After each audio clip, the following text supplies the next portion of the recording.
नमस्कार और स्वागत हमारे सभी सुधी श्रोताओं का कार्यक्रम चुनावी पंच @जनमंच में। मैं हूं शिबा राकेश। इस कार्यक्रम में हमारी कोशिश है कि समाज के आम मतदाताओं को जोड़कर आपके मतदाता बनने का इसी संकल्प के साथ आइए बढ़ते हैं कार्यक्रम में आगे और सुनते हैं हमारे सहयोगी अभिनव प्रज्ञ पांडे की पद्मश्री अजय कुमार सोनकर से बातचीत। श्रोताओं नमस्कार। जैसा कि हम सभी जानते हैं कि जो लोकतंत्र का महापर्व है वो शुरू हो चुका है और प्रदेश भर के जो भी अनुकरणीय व्यक्तित्व हैं उनके साथ हम कोशिश करते हैं बात करें और उनके विचारों उनके संदेश से आपको अवगत कराएं, आपके साथ साझा करें। इसी क्रम में आज हमारे साथ मौजूद हैं फोन लाइन पर एक बहुत ही अच्छे वैज्ञानिक और उससे भी अच्छे इंसान और एक जिम्मेदार नागरिक इस देश के Padmashri doctor Ajay Kumar Sonkar.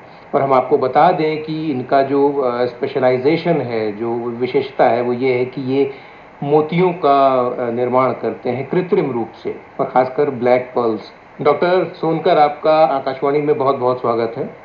Thank you. Doctor Sonkar, चुनाव का एक पूरा पर्व जो होता है, इसको हम कहें लोकतंत्र का जो सबसे बड़ा एक पर्व है, वो आरंभ हो चुका है और हम सभी फिर से एक बार इस पर्व को मनाने के लिए जितने भी लोग हैं, भारत भर के जितने नागरिक हैं सभी, मैं आपसे पहला प्रश्न यही पूछना चाहूँगा कि आप मोतियों का निर्माण करते हैं तो आम जनमानस कैसे इतने सारे उम्मीदवारों में से मोती खोजे? क्या तरीका हो सकता है आपके हिसाब से? एक्चुअली क्या है कि जब हम मतदान सबसे पहले हमें जरूर करना चाहिए, क्योंकि 5 साल में अकेला अवसर हमारे पास होता है जब हम अपने मतदान के द्वारा व्यवस्था का निर्माण कर सकते हैं जी। और यदि जो भी प्रत्याशी होते हैं, जो ये हमारे रिप्रेजेंटेटिव होते हैं, उनके चुनाव में यदि हमारा हाथ होगा जी, तो वो हमारे कंसर्न के प्रति, हमारे जो संदर्भ हैं उनके लिए वो गंभीर भी होंगे। तो जो आपने चुनाव की बात की, तो मैं समझता हूँ कि हमें मतदान करते वक्त व्यक्ति को जरूर देखना चाहिए और व्यक्ति को ही देख करके मतदान करना चाहिए, क्योंकि देखिए व्यक्ति का जो प्रभाव है वो परिवार पर पड़ता है, परिवार का समाज पर, समाज का देश पर और देश का दुनिया पर। तो जैसा व्यक्ति होगा वैसी ही दुनिया होगी हमारी। और हमारा चुनाव हमारे चरित्र और हमारी बुद्धि की गुणवत्ता को भी दर्शाता है। बिल्कुल, कि हमने किसे चुना है और किसके हाथों में अपनी पीढ़ी का भविष्य दे दिया है। जी। डॉक्टर सोनकर, एक प्रश्न और। भारत जो है वो 1.25 करोड़ का देश है, इतने सारे लोग यहाँ पर हैं और भारत विश्व का सबसे युवा देश है। आम जनमानस में जो भावना आती है जिसके कारण लोग वोट नहीं देते हैं, आलस्य कर जाते हैं, उनके मन में ये आता है कि इतने सारे लोग तो हैं, सब वोट देंगे, एक मेरे वोट से क्या हो जाएगा। इस मनस्थिति के बारे में आपका क्या कहना है? क्या ऐसा सोचना चाहिए? नहीं, एक्चुअली क्या है कि चुनाव की प्रक्रिया ऐसी होनी चाहिए, इसमें कई तरह के लोग होते हैं जी, जो कई तरह के विचारों में बंधे होते हैं। चुनाव की प्रक्रिया ऐसा हो कि सबसे पहले चुनाव की प्रक्रिया पर जनता को विश्वास हो, मतदाता को विश्वास हो कि मेरा वोट मैटर करता है और हार या जीत एक वोट से ही हो जाती है जी। तो इसलिए हर वोट बहुत कीमती है और ये बहुत जरूरी है कि हर कोई अपना वोट जा करके दे मतदान बूथ पर, क्योंकि एक एक वोट इसमें कीमती होता है, वो मैटर करता है। हार जीत एक ही वोट से हो जाती है, इसलिए हर इंडिविजुअल को ये सोचना चाहिए कि हो सकता है मेरा ही वोट निर्णायक हो उसके अंदर जी। तो इसलिए वोट हमें जरूर डालना चाहिए। अदरवाइज इस डेमोक्रेसी में यही तो एक मौका होता है जब हम गर्व से कह सकते हैं कि जो हमारी व्यवस्था है, जो आगे 5 साल चलेगी, तो उसके निर्माण में हमारी कोई कंट्रीब्यूशन है। डॉक्टर अजय सोनकर ने अपना पहला वोट कब दिया था, क्या उन्हें याद है?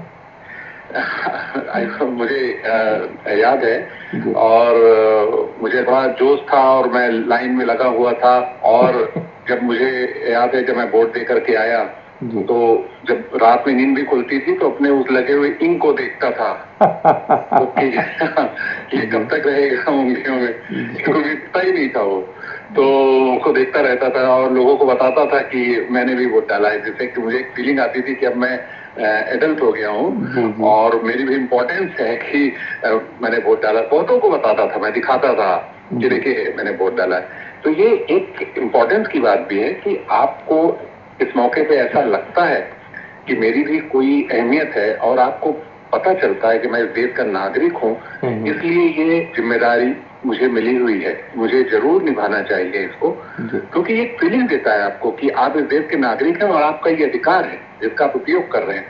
बिल्कुल। आप इस देश के एक बहुत ही जिम्मेदार और सम्मानित नागरिक हैं। आपके हिसाब से उम्मीदवार, भारत जैसे देश के लिए कोई अगर उम्मीदवार खड़ा हो रहा है और जीतना भी चाहिए उसको, तो आपके हिसाब से ऐसे उम्मीदवार की क्या गुण हो सकते हैं या क्या गुण उसमें होने चाहिए? एक्चुअली मैं समझता हूँ कि राजनीति में जी ऐसे लोगों का ही पदार्पण होना चाहिए जिनके अंदर कुछ देने की और दूसरों के लिए कुछ करने की इच्छा हो। लेकिन अगर मेरे मन में ये होगा कि मुझे ये प्राप्त हो जाएगा, ये सुविधाएं प्राप्त हो जाएंगी, ये पावर प्राप्त हो जाएगी, ये रुतबा प्राप्त हो जाएगा, और इस मकसद से यदि मैं राजनीति में जाऊंगा तो मैं सिस्टम को खोखला कर दूंगा, क्योंकि मैं अपने स्वार्थ के बारे में सोचूंगा।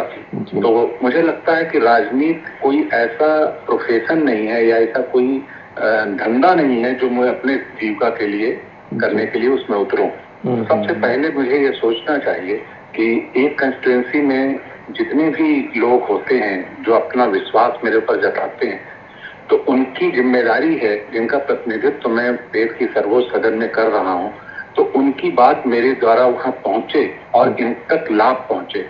और आप यकीन मानिए कि यदि हृदय से कोई ऐसा कर पाए तो उसको जो प्राप्त होगा वो किसी धन संपत्ति से प्राप्त नहीं हो सकता। उसको महसूस होगा कि वो दुनिया का श्रेष्ठतम व्यक्ति है यदि वो ईमानदारी से कर पाए। तो ऐसे लोग जो राजनीति में आते हैं, जो चुनाव में खड़े होते हैं, जो इच्छा रखते हैं कि वो जाकर के सर्वोच्च सदन में बैठेंगे, उनके अंदर ये भावना होनी चाहिए, ये सोचना चाहिए कि कितने बड़े ग्रुप को वो रिप्रेजेंट कर रहे हैं और सब दुखी हैं। उनकी वजह से उनके चेहरे पर मुस्कान आ जाए, उनको सुविधाएं मिल जाए, उनकी बात व्यवस्था तक पहुंच जाए। ये जिम्मेदारी अगर वो निभा पाएंगे तो उन्हें खुद बहुत आत्मसंतोष होगा और उनको बहुत अच्छा लगेगा और वो एक महान व्यक्ति की तरह जाने जाएंगे, लोग उनको याद रखेंगे। ये बहुत ही अच्छी बात कही डॉक्टर साहब आपने। चलते चलते एक प्रश्न आपसे और करना चाहूँगा और उत्तर आपसे बहुत ही संक्षिप्तता में जानना चाहूँगा। क्या समय आ गया है, क्योंकि अभी आपने एक शब्द प्रयोग किया राजनीति, और आज के परिप्रेक्ष्य में अगर हम देखें तो राजनीति शब्द कहीं ना कहीं एक नकारात्मकता सी आ जाती है बोलते ही या सुनते ही लोगों के दिमाग में। तो क्या समय आ चुका है कि जो भारत का युवा है वो अब सक्रिय रूप से इन सारी चीज़ों के बारे में सोचना, तोलना, उनका मूल्यांकन करना एक जिम्मेदारी के तौर पे शुरू करे? बिल्कुल। देखिए, युवा ही सबसे बड़ी बात जो आपने बताई कि हमारा देश युवाओं का देश है, तो युवाओं में एक शक्ति होती है और वो बहुत सारी चीजों से घबराते नहीं है। जब आदमी की आयु हो जाती है तो वो बहुत सारी चीजों में समझौते कर लेता है, लेकिन युवा जो है नहीं करता। अगर उसके मन में ये बात बैठ जाए कि मुझे कोई बदलाव करना है तो आगे बढ़ करके वो बदलाव कर सकता है। तो हमारे युवा को ये बहुत ध्यान रखना चाहिए कि मुझे हम किसे चुन रहे हैं, और उस राजनीति में स्वच्छता भी वही ला सकते हैं। तो हमारा वोट निर्णायक है, हम ही आगे बढ़कर जो है शुद्धता ला सकते हैं राजनीति में अपने वोट से। इसलिए हमारा वोट कितना महत्वपूर्ण है। राजनीति में वैज्ञानिकता भी लाई जा सकती है क्या? आप एक वैज्ञानिक हैं।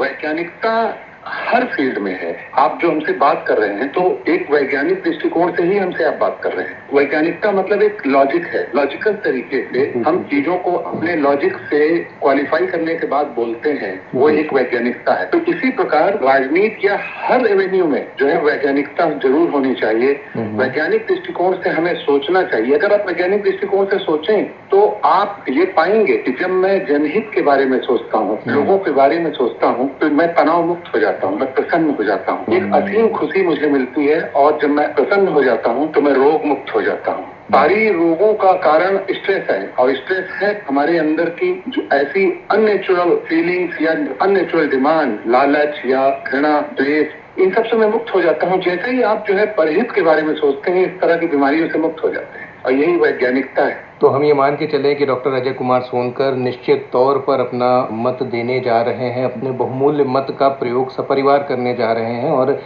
एक छोटी सी अपील जो आप हमारे माध्यम से हमारे श्रोताओं से करना चाहें, आपका कोई संदेश नहीं, वोट तो मैं जरूर करने जाऊंगा और मैं इसीलिए वोट करने जाऊंगा क्योंकि मैंने बहुत सारे लोगों से अपील की है और आपसे मैं बात कर रहा हूं, तो मेरी जिम्मेदारी हो गई है कि मैं जरूर वोट करने जाऊं, क्योंकि मेरी बातों का क्या मतलब यदि मैं स्वयं ही वोट करने ना जाऊं तो मैं अपने परिवार को लेकर के ही जाऊंगा वोट डालने के लिए, क्योंकि मैं बहुत सारे लोगों को दिखाना चाहता हूं, को डिमॉन्स्ट्रेट करना चाहता हूं कि मैं जा रहा हूं वोट डालने, चलो हम सब चल के वोट डालेंगे। बहुत बहुत धन्यवाद हमसे बात करने के लिए डॉक्टर अजय कुमार सोनकर। तो श्रोताओं, ये थे पद्मश्री डॉक्टर अजय कुमार सोनकर, जो कि जुड़े थे हमारे साथ। और देखा आपने कि उन्होंने कितनी अच्छी बातें बताई। उन्होंने बताया कि जब आप किसी की मदद करते हैं, किसी की ज़रूरतमंद को उसकी ज़रूरत पूरा करने में मदद करते हैं किसी भी तरीके से, तो आपको जो आंतरिक प्रसन्नता होती है उसकी तुलना आप किसी और चीज़ से नहीं कर सकते। फिर किसी और हस्ती के साथ आपके समक्ष उपस्थित होंगे। तब तक के लिए मुझे अभिनव प्रज्ञ पांडे को दीजिए इजाजत। नमस्कार। जागो जागो मतदाता, भारत भाग्य विधाता, आवो कर मतदान।